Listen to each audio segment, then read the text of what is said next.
Hi folks, I'm Matt and welcome to my top 100 vintage board games of all time. Well, we are finally here. This is my top 10, and oh, what a top 10 it is. As you know, I've had 5 of my games drop out of the top 10, so let's see what games made it in.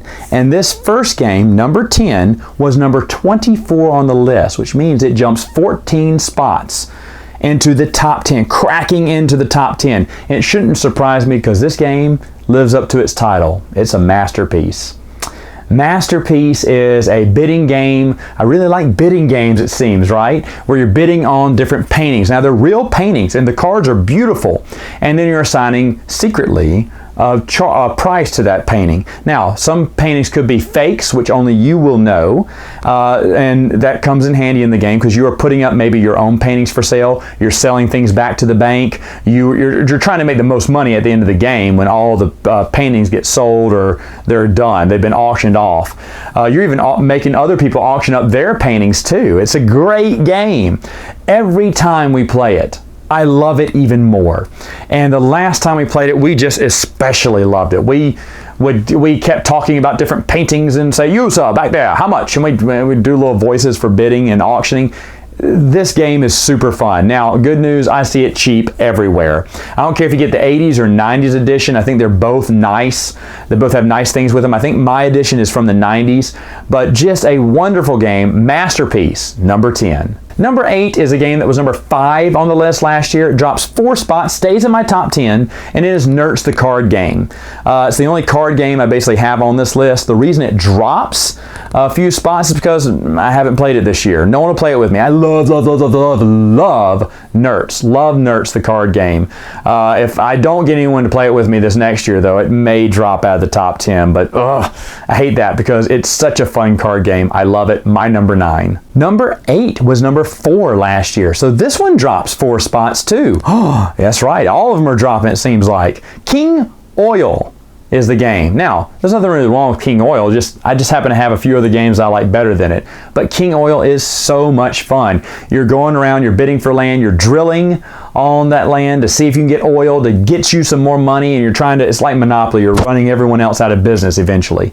All my nephews love playing this game. I love playing the game. I also love that one bad decision can put you out of the game immediately. If you decide to drill too many wells, you tried to go for it, and you got 0 wells, that could cut you out of the game completely. And me and my nephew got cut out on the same round. I laughed at him for making a stupid mistake, and then I made the same type of mistake. It just happens.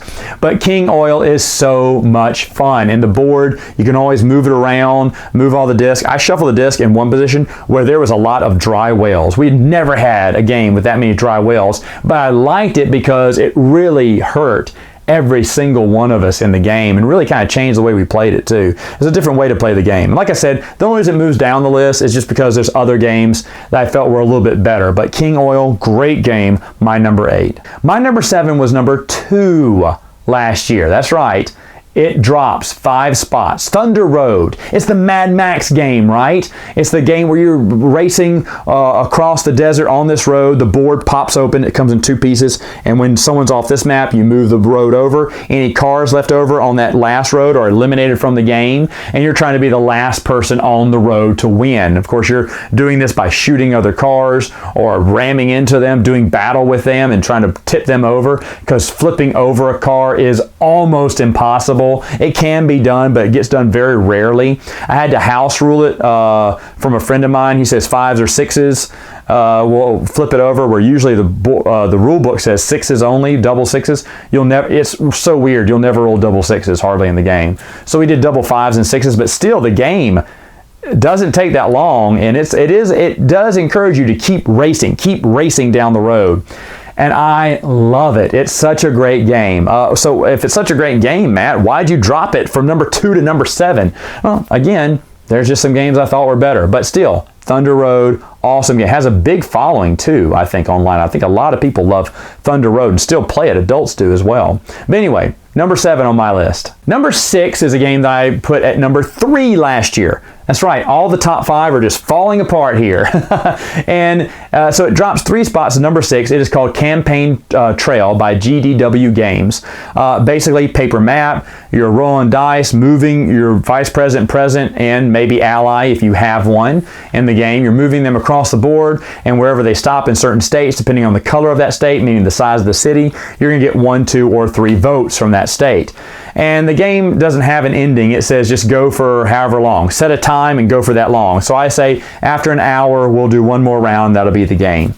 And so we do it that way. Now, at the end, you get to calculate and see who got the most votes in which state and which of those electoral votes you're getting. And then and this is what I love. We played with 4 players last time. No one got 270 votes to win. So then you had to bribe the lowest person with the votes to give you those votes. So in a way, even though you're against everyone, you got to play politics in the game to steal those other votes from those other players. And I like that about this game. So why, if I liked it so much, did it drop? Well, the first half, or the entire game, I guess, when you're just rolling and moving, not logging down the votes, rolling and moving, logging down the votes, it gets old, and my nephews were a little bored. Now, I'll be honest, the ending is well worth it because everyone's excited when they hear the results coming in. And I suggest you have one person go through all the things and just give out the results. And make sure it's that person you think's not going to win. Even though I did win, I vice presidented with my littlest nephew because he couldn't tally up the votes on his own. So he was the president, I was the vice president. He won. He was the face of our electoral campaign. Probably not the best face for America, but it was a lot. They had a super lot of fun with the game. But that's why it drops a few spots, because I realized the first part of the game, which is almost the entire game, rolling and moving, gets old after a while, and you don't realize what the payoff will be at the end. So anyway, great game. Campaign Trail, my number 6. Number 5 was my number 1 game last year. Oh, that's right, it dropped 4 spots. McDonald's the board game. Oh, as much as I talked about McDonald's. Now, don't get me wrong, I still love the McDonald's game where you're moving around the board. If you hit a spot, everyone says, let's all go to McDonald's! And then someone gives the order, and you got to get the fries and the burgers and the shakes and the kitty meal cookies, and you got to drop this marble in there, see if you're the first one to drop the marble down the little McDonald's sign, and then give their order to them. But it has to be correct. Did you remember everything right? If so, you get points. And that other player will get points later on, and also they get more supplies to help fulfill other orders.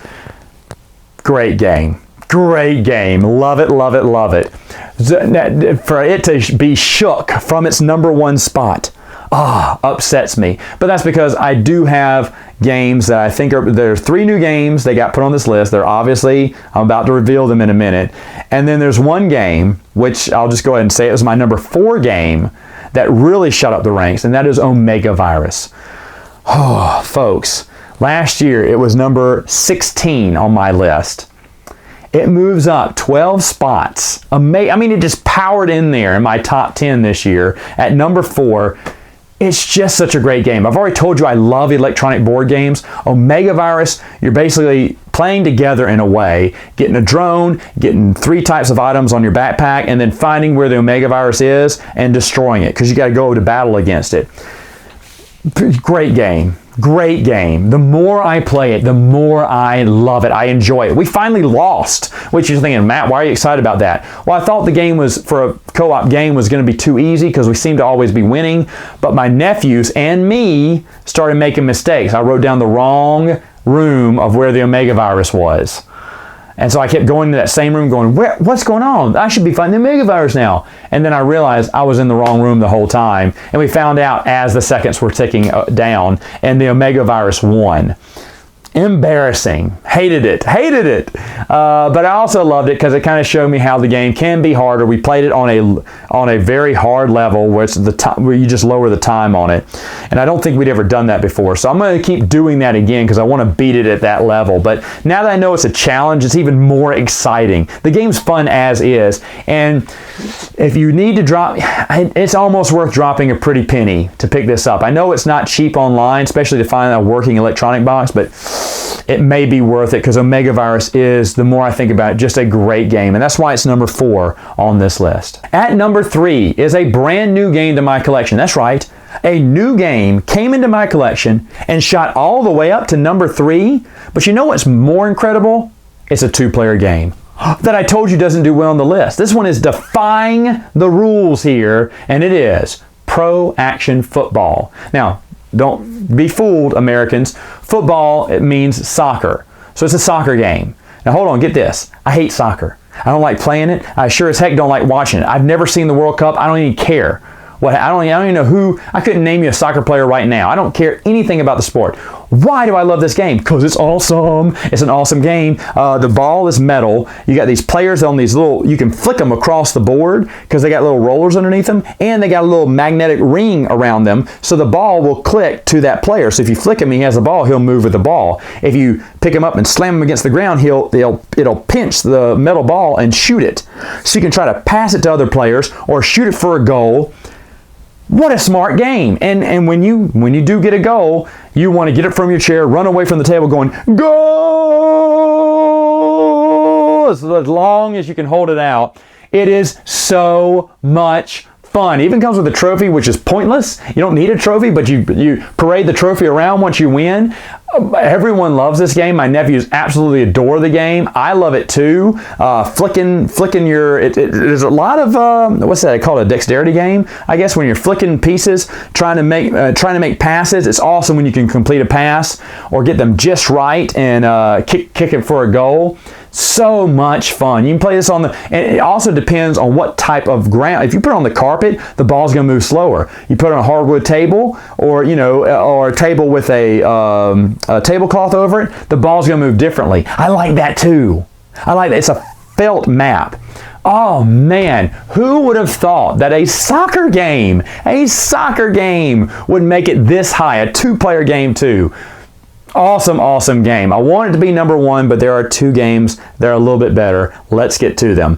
Number 2 was on my old list, my 100 greatest board games of all time.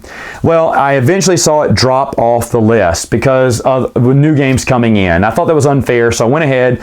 It was number 66 on the old list. So it now moves over to my new list and makes it 63 spots up to the number 2 list. It's a game that a lot of board gamers know as Cant Stop. Now, Cant Stop is a push your luck game where you're rolling this die and you're trying to get 2 numbers usually, or 1 out of the 3 numbers that you have on the board to move your little pawn up. If you can move it all the way to the top and cap 3 of those spaces, you win the game. I will never win this game. It's a push your luck game, but every time we play it, I love it so much. And like I said, a bunch of new games in my board game collection push this one out of the top 100, and that's why I created this list. So those games that got pushed out of the top 100, those older games that can't hold up against some of the newer games, even though it's debatable. I see Cant Stop on a lot of people's 100 board games of all time list still. But for me, I had to give it some better credit and put it on this vintage game list where it can shine at number 2. So folks, what is number 1? Well, number 1 was actually on my original 100 best board games of all time at number 68. So it means this rose to the highest. It's the one that went up the most on my vintage board game list, and this happens a lot when a game transfers from the best board game list to best vintage board game list. It's eBay, the board game. I love eBay. 67 spots all the way up to number 1, and it's dang worth it too. We played eBay just recently and have a blast. eBay, you're betting cards on 3 different bays randomly. It's another electronic game. Hey, electronic games are winning for me right now.